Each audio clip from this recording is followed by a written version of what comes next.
不论是灯会释放烟火，或是举行高雄国际马拉松，都为高雄带来不少能见度及观光效益。尽管如此，还是有网友批评，连日来释放烟火导致空气污染，再加上冬季举办马拉松，对于跑者健康造成影响。对此，市长也出面说明，表示对于空污影响将会请相关局处深切检讨。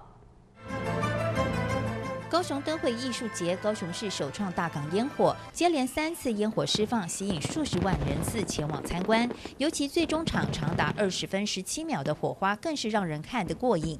不过花大钱释放烟火的结果，引来不少网友批评，根本就是制造空污、扰民行为。对此，市长陈菊也出面说明：当然，我们会以市民的健康作为我们的政策上，好了，只要不造成太大的影响。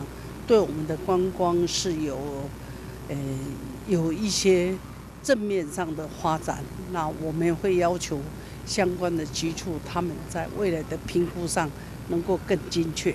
举办活动虽然带来许多观光效益，但如果造成民怨，陈菊表示，市府团队将会加强检讨。另外，有关环保团体质疑高雄城市马拉松选在冬季举行，再加上前一晚放烟火导致空污，简直将选手当成了空气滤清机。高雄是国际马拉松最友善的城市，沿途有高雄13个重要的一个我们的地标啊，市民的热情。各方面的配合，他们认为我们是最友善的城市。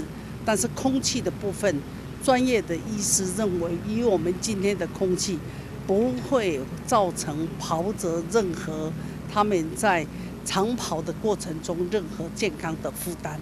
所以今天我觉得空气不错。面对网友及环保团体的抨击，陈菊表示尊重，也允诺会作为日后举办活动的重要参考。不过，大港烟火活动及高雄城市马拉松，一个是新的尝试，一个是多年传统，都明显提升高雄市能见度。未来将加强专业人员意见及相关监控措施，让活动举办能够更加成功。港都新闻综合报道。